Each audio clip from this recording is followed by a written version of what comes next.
and welcome to Nourish. My name is Kasha, and I'm an entrepreneur, a longtime meditator, and a student of Chinese medicine. My mission with this podcast is to share the tools and practices to help you integrate your whole self into every aspect of your world. As someone who is both a type A high achiever and a deeply spiritual, vulnerable, and empathetic being, I know firsthand how it feels to be living a double life, showing up one way at work, a different way alone, and struggling to reconcile the two. This disintegration of authenticity is one of the biggest causes of burnout, health flares, and anxiety. For me, understanding how the mind-body connection is crucial to health and success, cultivating a strong sense of inner self, and applying the healing philosophies of Chinese medicine and Zen Buddhism to my life has allowed me to lead from a completely heart-powered place, letting go of other people's judgments and finding peace in allowing my multidimensional being to shine. My hope is that this podcast may inspire you to do the same. I want to call out, it is a practice, it is a journey, but I believe it is the most important thing that we can do for our bodies, minds, and our ultimate potential. Enjoy.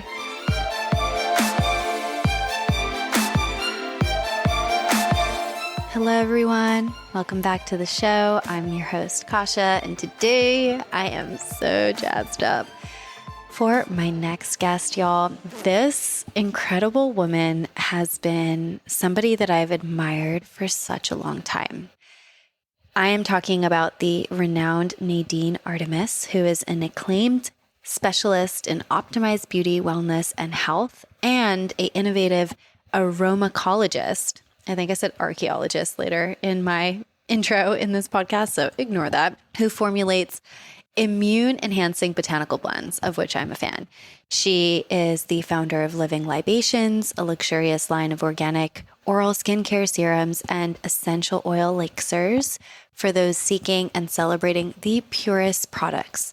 Her concept of Renegade Beauty eschews complex rules and inspires people to rethink conventional commercial concepts of beauty and wellness.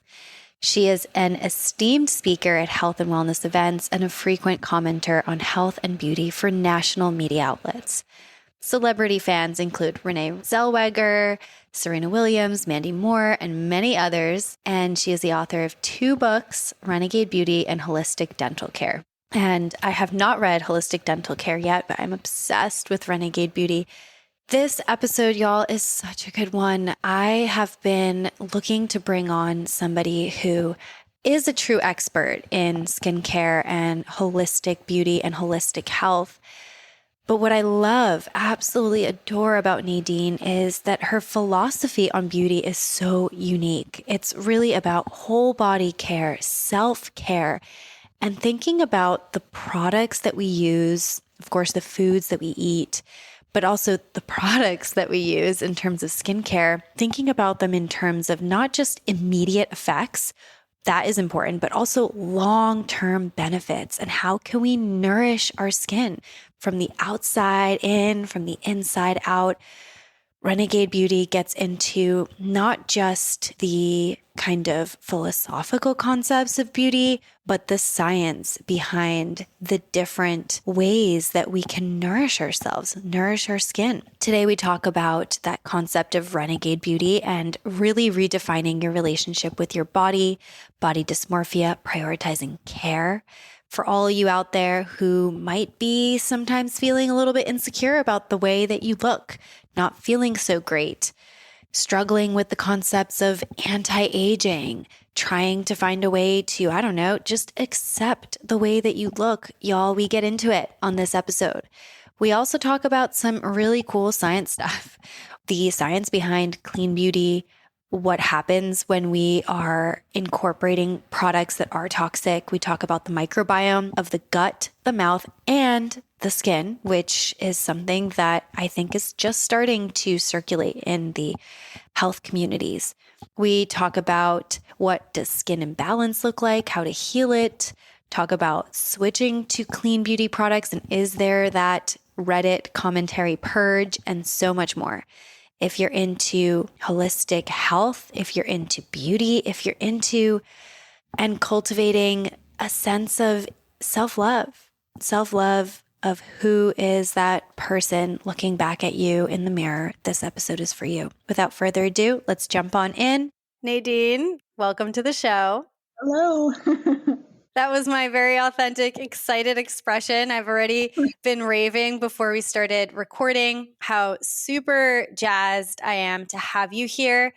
Your book is phenomenal. We're going to get into that. Your theory on beauty and really how to live in sync with nature just so resonates with me. I have to say that when I read your book, there were moments where I was emotional because I felt as though somebody was saying the things that I deeply believed, but that's not really the narrative that I witness. And so I am so grateful that you wrote it. So thank you.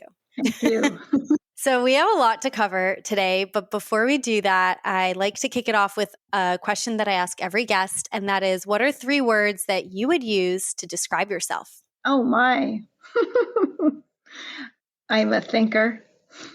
I love thinking. It's like a whole playground in there. I'm sorry, I'm stumped on that one. I love it. I've stumped a lot of people. I'm not normally stumped on questions either. I try not to think of myself too much in that way. But we can come back to that if you want. That's right. Yeah, let's come back. All right. Well, we'll close it. We can close with that question. But I feel so proud. I feel like this is a great moment. I had the co-director of the Stanford Sleep Clinic on not too long ago. We were talking about circadian rhythms. Totally stumped him. I feel like the first 5 minutes were just like, Kasha, like, I really don't know how to answer this. And I'm like, well, great, because a lot of your research, I don't even know how to fully explain what it is you do. So we're like, that's fantastic. Well, we're equal, one stump, the other stump. So we'll get back to that. But as I already started to allude to your book and the work that you do, just to give folks kind of an introduction, you're an acclaimed specialist in optimized beauty, wellness, and health, and an innovative archaeologist who formulates immune-enhancing botanical blends, which I love. You founded Living Libations, a luxurious line of organic oral skincare serums, and essential oil elixirs for those seeking and celebrating the purest products. And you have this concept of Renegade Beauty, which is also the title of your book, which kind of steps away from a lot of those complex rules and inspires people to rethink conventional commercial concepts of beauty and wellness. And as I mentioned at the beginning, there were many moments in your book where I got emotional reading it. But the one that stood out to me was actually at the beginning, and I screenshotted it because you talk about how, and I quote, "In the pursuit of beauty, we have sprayed on the obsessions, filled our mind with flawless Photoshop impressions, laid bare our skin to serious synthetic aggressions.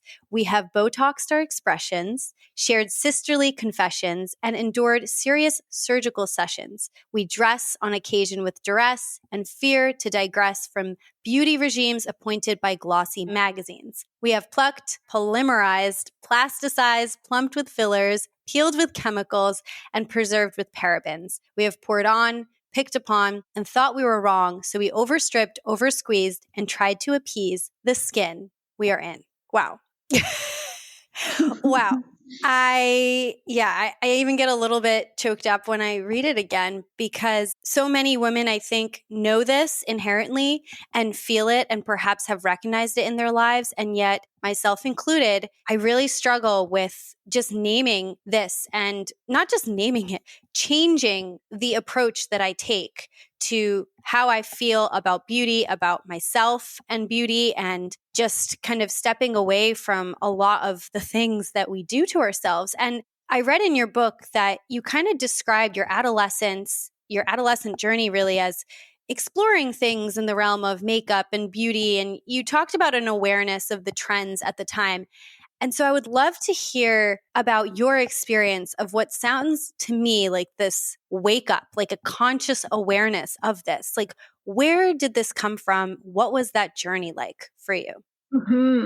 Well, I grew up like peak 80s, which I think, was such a synthetic scentscape and other scapes, just a lot of sort of like, we're there now too, but it did seem like some kind of peak syntheticization and plasticization was coming in. And I think it was before we knew the party was over a bit, like in that other way, like, we're just going to town with everything.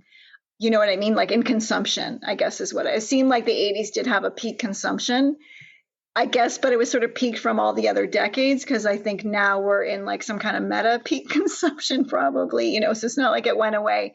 But I think at that point, or like after that point, just sort of more options and stuff became available. You know what I mean? Like even health food stores weren't really around in the 80s, so to speak, so then a whole bunch of stuff opened up. But back to that teenager, yeah, it was just such a plethora of like, my bathroom was wild. It was just like bottles and bottles. And, I was the youngest, so I got all my mom's kind of cosmetic hand-me-downs, my sisters.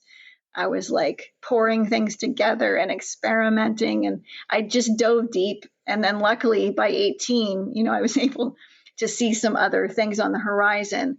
So yeah, by 18, I was at university, and then, you're on your own, you're figuring things out, you're adulting, so to speak. And one thing that I just really dove into was food, because now I was, definitely buying and making all of it. And luckily I lived on a street that had a little health food store, and it was just like, in a converted home. It was called Grains and Beans and Things. And I bought every bean and book in there. And like, so many great little books that are just, they're still around, but they were just so profound. One was like this naturopath who had, this sort of European naturopath who'd written a few books called like How to Get Well, Swedish Beauty Secrets. Like I was all about that, so I still felt like even in my childhood and teens, even though it was like this whole explosion of, a synthetic smorgasbord, I was still like, I was so into like beauty and beauty tips and, oh, what did your grandmother do? Or, you know what I mean? So I was definitely like, love to hone in and find it. So when I'm finding a book like Swedish Beauty Secrets, like I'm totally in.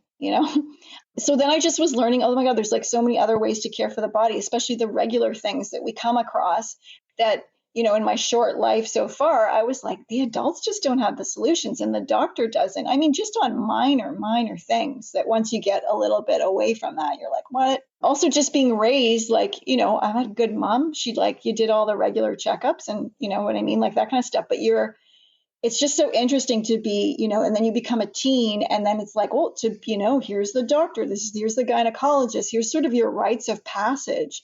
And I just feel like the whole setup is not about, self-care, self-knowledge. Like it's about, just like you grow up and you learn to hand it over in many ways, even to the cosmetics that you're buying. And so that's sort of like what I was starting to understand. And then the fun thing, I had such a rebellious childhood, but then it was like, oh, I felt like, oh, there's like a whole productive realm to be rebellious in.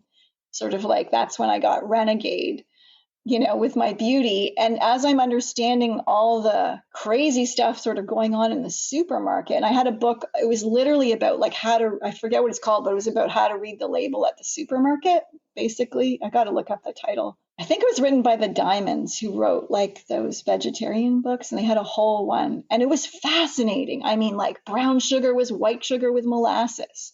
All brand kind of cereals basically had a fiber like a cardboard in there.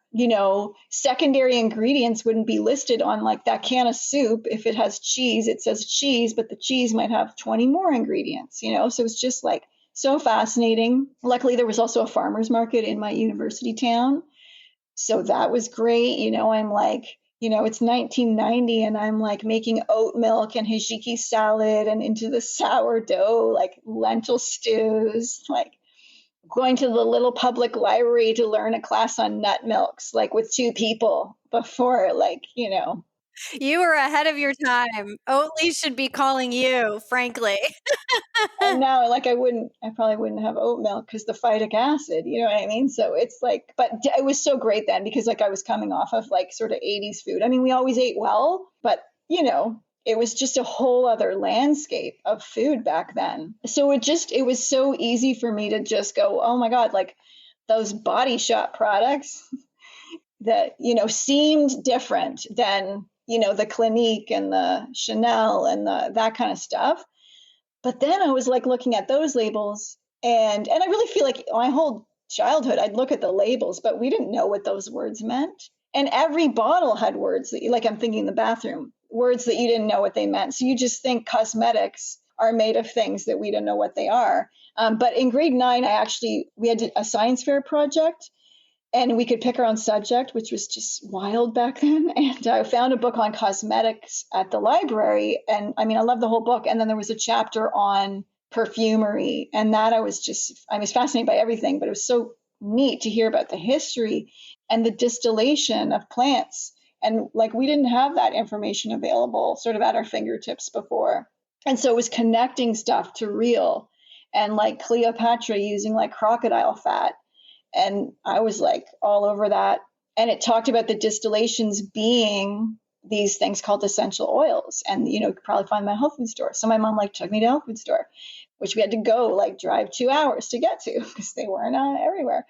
And that's where I got my first whiffs of jasmine, ylang, orange. And I know it's not like I could discern the whole spiel between naturals and synthetics at that point, but it spoke to me in a whole different way, and definitely planted seeds of what to expect in the future. And I remade a perfume for that project. I remade L'Air de Temps using essential oils. So that was super fun. But, it's like the essential oils faded for a bit. And then I'm looking at all my labels of the skincare, and it was just so this kind of was fun, because I was like, I can actually, because I love to mix and concoct, but it was just with remixing stuff that, I'd mix my mom's Chanel perfume with the baby powder or something.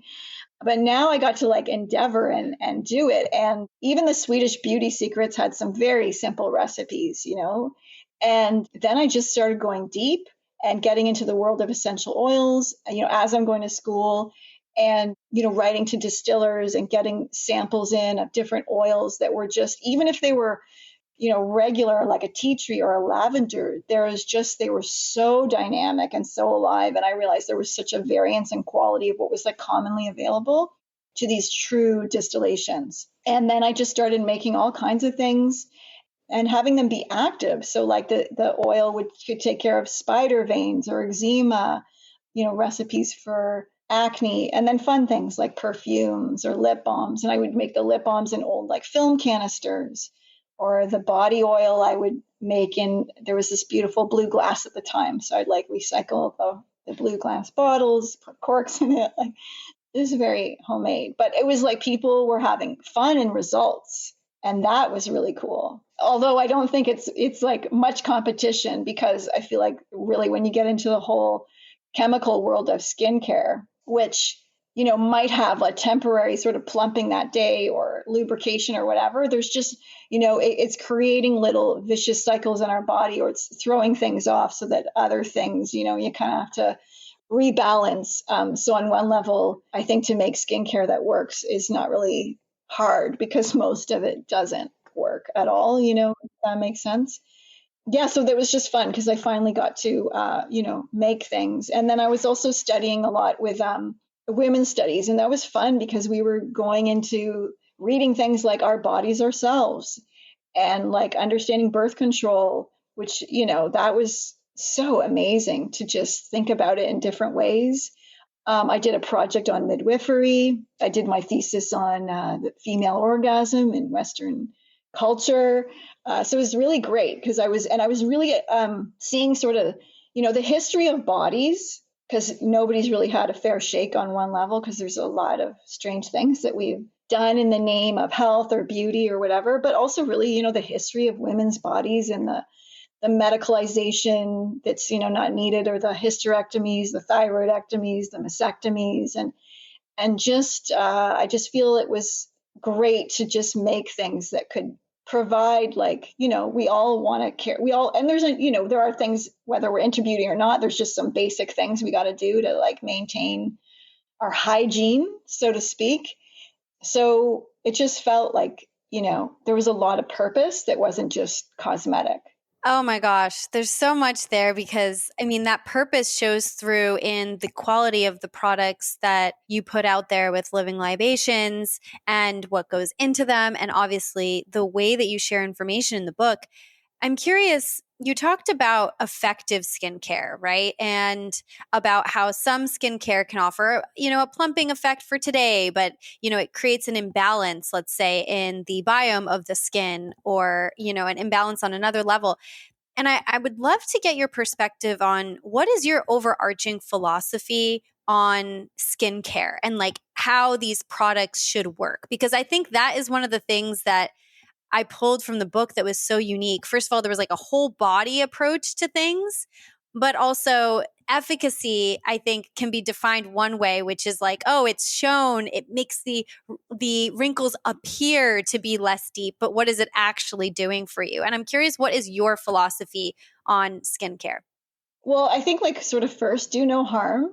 And I don't know if I think I have many philosophies in there. I don't know if I have a quick, succinct answer. So I think once we get off like the chemicals, because there's no pore or cell in our body that's like parched for petroleum and its derivatives. There's just nothing that will thrive with that. So then No? we could at least go maybe, maybe neutral. Maybe we can get our skincare neutral to like olive oil or something. And believe me, if you just use olive oil as a general body moisturizer for the rest of your life and not use like commercial products, you'd be so much better off just with that alone. And obviously, olive oil is like, there's nutrients there. It's like beyond neutral, but on a sort of topical level. But why stop at neutral, right? Like, why not get things activated? Mitochondrial medicine, like, if it's not compatible and making the mitochondrial thrive, then like, why bother? So there's many things that the ingredients that we use do, like that we could talk about for a long time, like boosting the immune system or inhibiting the enzymes that break down collagen and elastin or the cellular renewal, for example. So the essential oils, which is a big part of our palate, when they're real and genuine, I mean, they're like mitochondrial medicine. They're helping that thrive. And, if you're going to be taking that moment, that minute to apply something, then like, let it work.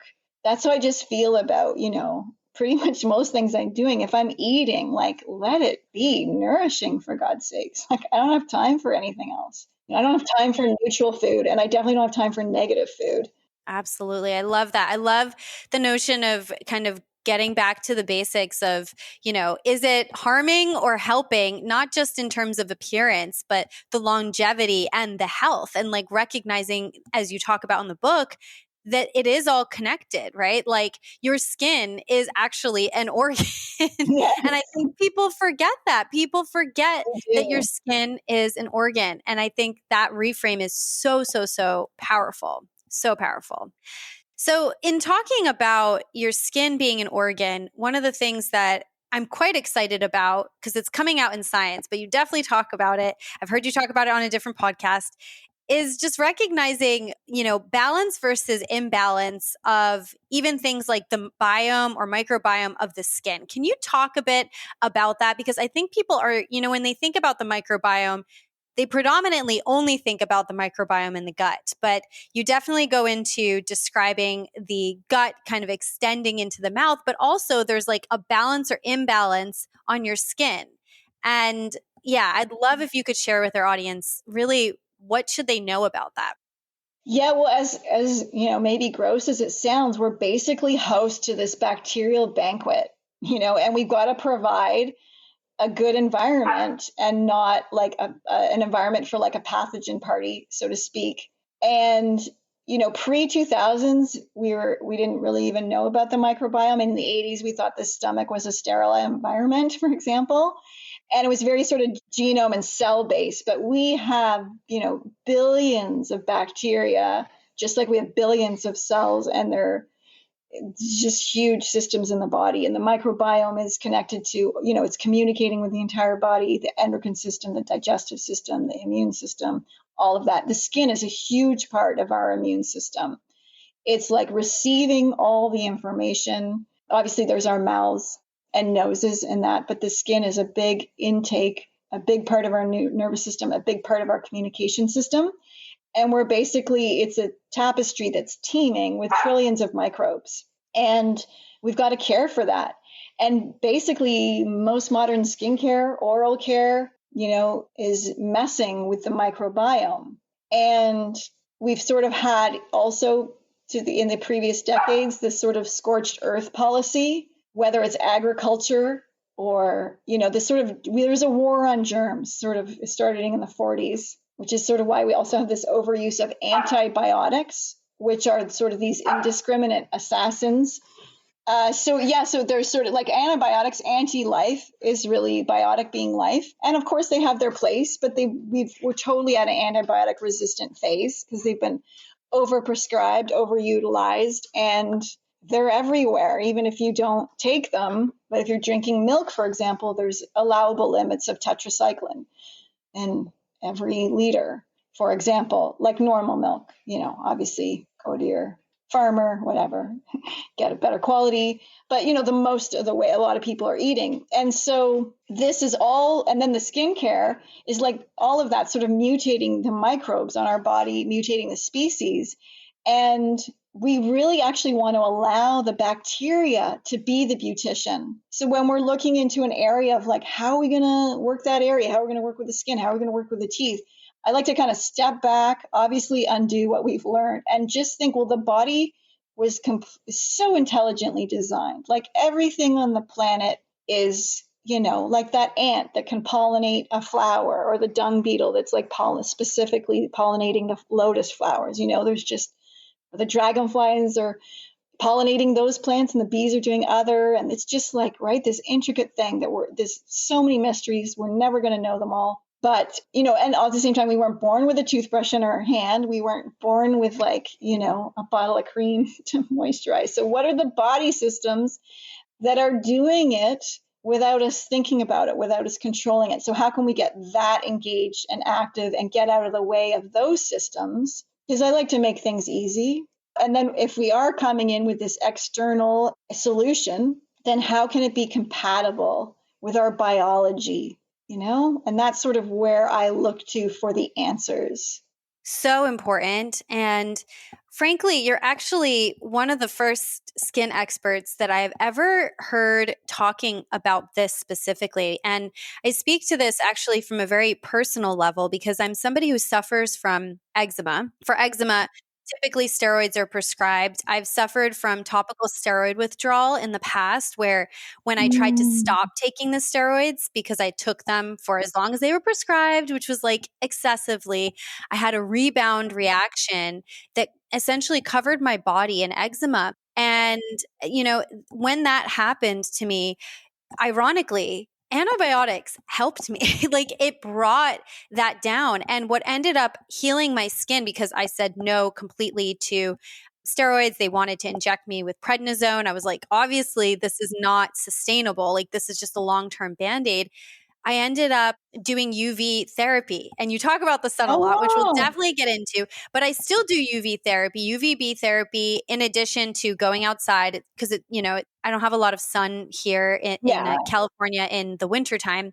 It gets pretty rainy, but that is the thing that helped me. And when I looked up what it does, it lowers inflammation and it kills bacteria on the skin.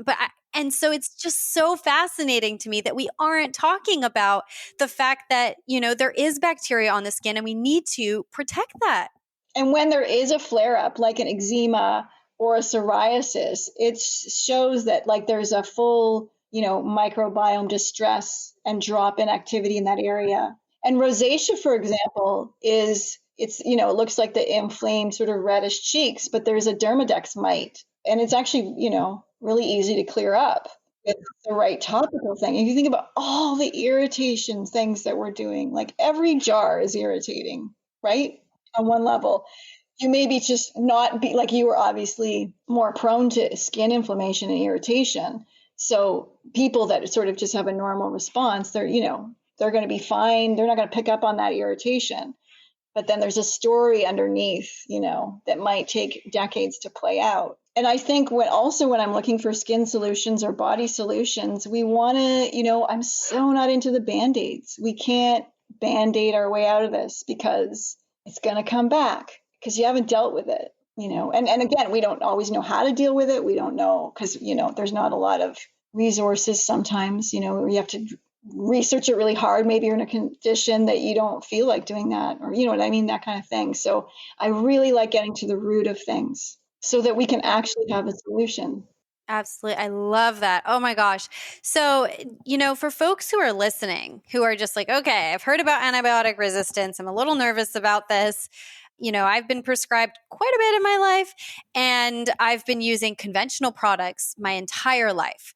What are just a couple of ways that we can start to think about rebuilding the biome, right? And I guess it does come from the inside out. So maybe dietary, thinking about product switches, like what are kind of these standards that we should start to move towards? Because that's another thing that is like this big unknown box. Like, okay, you've messed up the balance. Now what? What do you do about it? How do you come back into balance? And, is it everything at once? What would you recommend?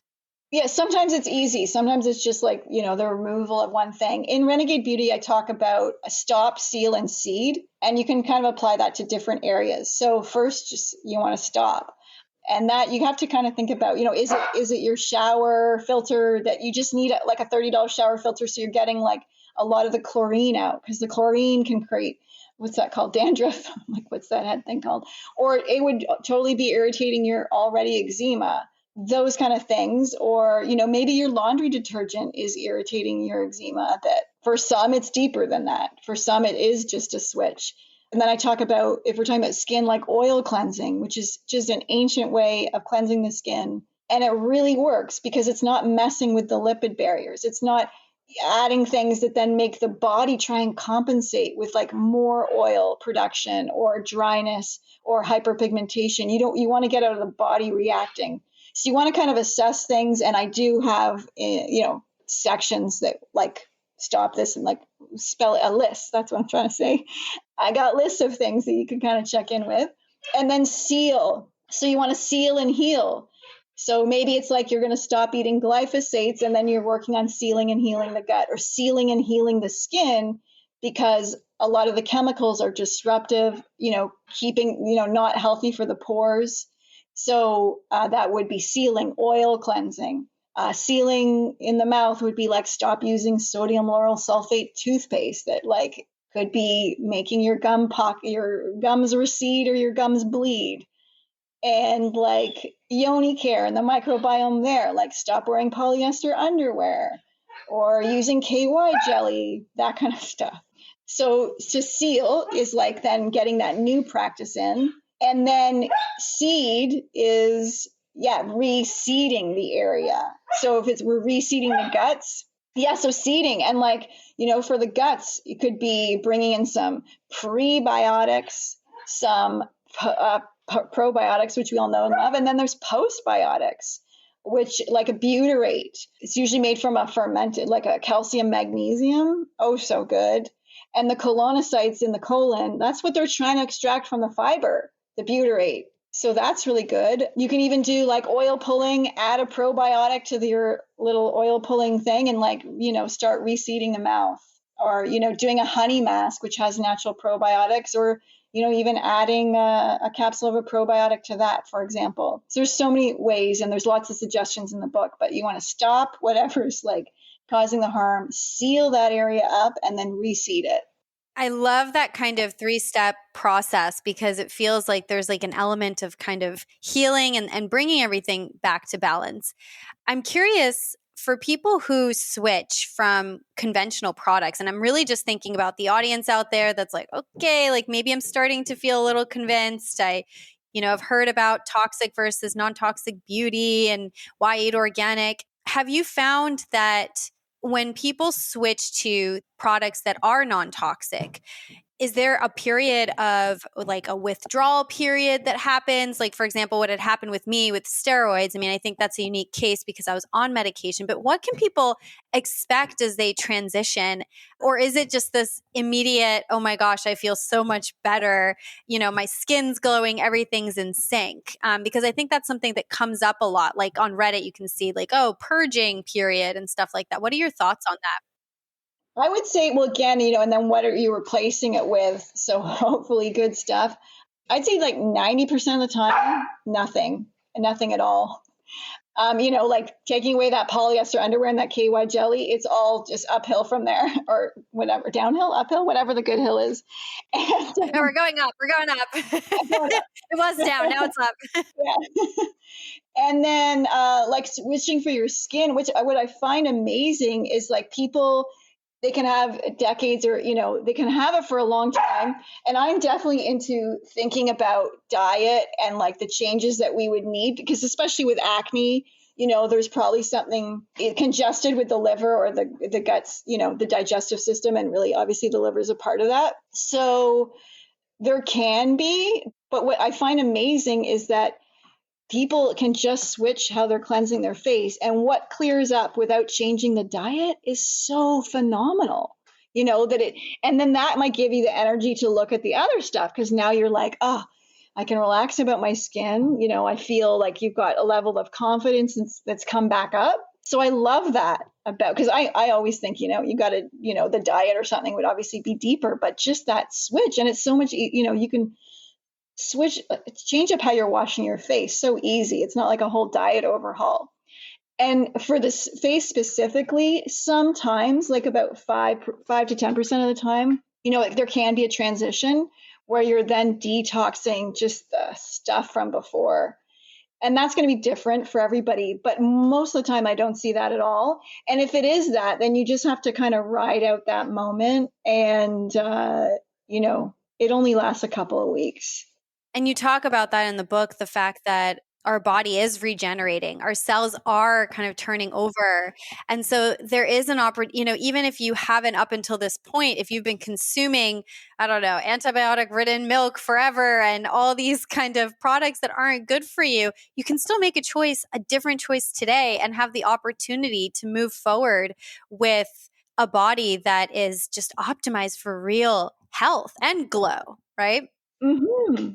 Yeah, I think like I remember just thinking as a kid, like, we're hanging out for a while, me and my body. So let's just figure this out and like have a good relationship, and be at ease, because I think it's like the body burden can be one of the biggest things for people. It's not going anywhere. That actually brings up a question that's been on my mind since the beginning of this interview. I had to like ease us in here. There are some really crazy beauty standards out there. And we're going to talk about like just the general beauty standards. I mean, with the filters. And by the way, I'm going to be really raw and real here for a moment. I took a break off of social media, or I have somebody else managing that for me, because being on there was just so toxic. And I recorded a video the other day of myself without a filter. And I really had to come to terms with that. Like there was an element of like, oh my gosh, like this is so uncomfortable. And it's just become so embedded into our society, right? Like that just the way that you are is not right. Like this is what's attractive, fit into this mold. And then there's a whole other narrative, even more when it comes to aging. It's like anti-aging.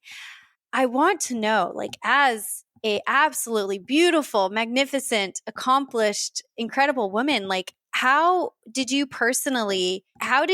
work with these pressures that come up, especially working in the beauty industry and literally writing a beauty book? Yeah, well, I feel like, a while ago, I think again, as a teen, I looked at the magazines and blah, blah, blah. And then I just like ditched it all at 18. And I actually didn't have any, I just really didn't pay attention to any media until the goddamn iPhone, which I even didn't have for a while, until about 2012 is when I first had the smartphone. So, I mean, I think that was great, and just like understanding who I am before I'm looking to get influenced. And, I think we got to get a grip on our thoughts, and comparison in general is a good thing, Yeah, I don't know where I was going with all of that, but yeah, it's just you got to find it, within, because things will change and shift. And yeah, you got to, I don't know, just keep writing it. That's why, again, my focus is beauty and health. And I'm kind of glad, because I think we kind of all have to have a bit of focus on our bodies going through this lifetime anyway. And you could not pay attention, but I think at some point, like I always want to just know my body. Like even one of my dental advices is like, get that little dental mirror, know what's going on in the back of your mouth. like know your body so you're not afraid of it. And so I'm glad that it's like, my lifestyle is to know my body because it just is like, I think it's all got to be a little project to just know ourselves, how we're moving through space and time. I feel like that it sounds to me as you're describing this, like that level of intimacy with yourself, it brings up like a stronger relationship because I think, and there are so many stats to support this, but so many women, young girls are suffering from body dysmorphia and a real inner self-hatred. And this is something that I will openly admit, like I struggled with in my youth, and only recently did I, kind of start to formulate a very different attitude and perspective on that. But it's just so, to get out of that place is so difficult. One of the problems is I think that it's hard to find those voices. Yours is one of them, which is why I was so pumped about that. But to find voices that are thinking differently and to also get to that place where you're building a relationship with your body. So then, when you have that positive relation or any relationship, you feel a little bit more responsible for that do no harm piece, right? And there's always going to be somebody that's richer, skinnier. If we think of like what that expression, like you can never be too rich or too skinny. I mean, I guess you can, but I'm just saying, like, there's always somebody going to be more beautiful, more whatever you think success is. Somebody's always going to have more, and so just give it all up. Like, just don't even run that race. Just opt out.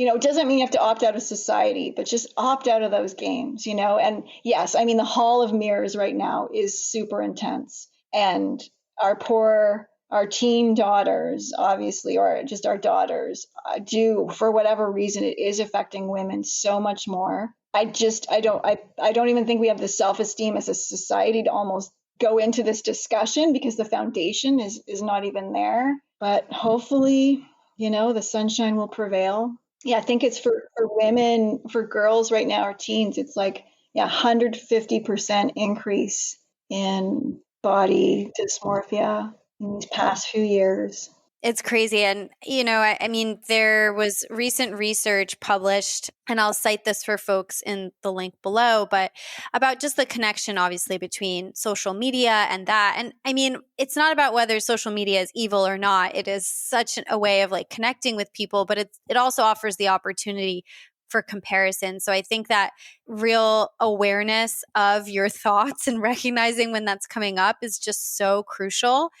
You mentioned that we don't have the foundational self-esteem as a society to like properly even tackle that. What do you mean by that? Oh, on one level, yeah. I mean, it's hard to even know where to begin that discussion because, I don't know. Like, I mean, I try and raise my son in different ways, but it's not like I have the full solution to that. But we just aren't, everything's so externalized. So I feel like, it was like we're really caught up in the veneer of things. And so I think we've got to, deepen the inward life for outward stability. And that's where the rich work is. That's where the soil is, and we've got to just stop looking outside ourselves for our entertainment. Again, of course, it's not, I mean, I have the social media apps. I'm fully engaged in society, but like get that juice going inside first, Amen to that. Nadine, I have to say, this was such an incredible conversation. We are running up on time, so I would love to. Wow, it goes so fast.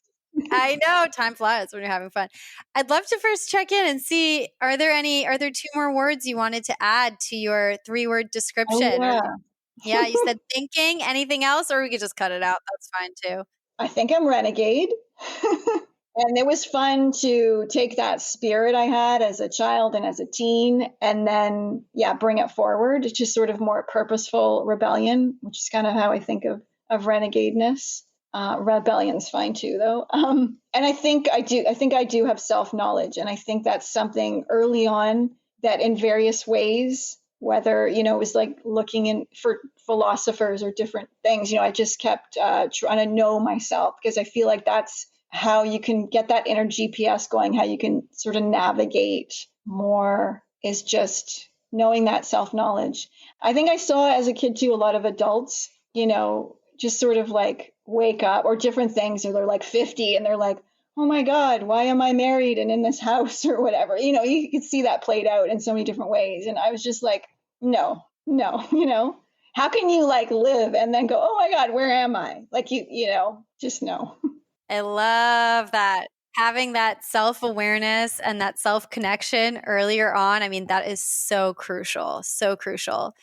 Nadine, I know folks are going to want to connect with you. I'm going to hyperlink everything below, but where can people find you? And do you have anything exciting coming up that you'd like to share with our audience? I'll be raving about your book, so like it's going to be in there, but anything else, please. Other than, I think there's just always exciting projects on the go. It's just, my mind is just always percolating, and then the new things come out. I mean, there's so much going on all the time. I can't almost pick anything out in a way, like, you know what I mean? But there'll be eventually a book on the sun, so that'll be fun. And there's always new projects. And yeah, other than that, we've got our website, and through there, like, really, you can email us anything, and we'll do our best to answer or hopefully set you up with some resources, health, dental, beauty. We also do free consults. There's a bit, it's usually about a month or two waiting time, but they're really good. Everybody's deeply educated by me. We consult together, and, we have like bridal parties show up, or like best friends, or like whole multi-generational families. Like, it's really sweet, just asking dental questions and stuff. So we do that. We like keeping it real. Yeah. Instagram, generally, I mean, we're on all the things, but I think that's sort of the most active. All right. Well, folks, I'm going to link that all below. And Nadine, I'm going to have a multi-generational consult with my mom. So stay tuned for that. Oh, yeah. We are coming in hot. So thank you so much. Thank you for the gifts you put out into the world and for being here. It was such a joy. It was a pleasure. Thank you. Thanks, everyone. See you next time. Thank you so much for tuning into this episode of Nourish. If you enjoyed this conversation, please leave a review. 5-star reviews help the podcast grow, and I'm so grateful for that. I publish new episodes twice a month, so hit the subscribe button to be notified. And if you want to stay connected in between episodes, join my community on Instagram and TikTok at nourish_podcast. All right, that's all I got for you today. See you next time.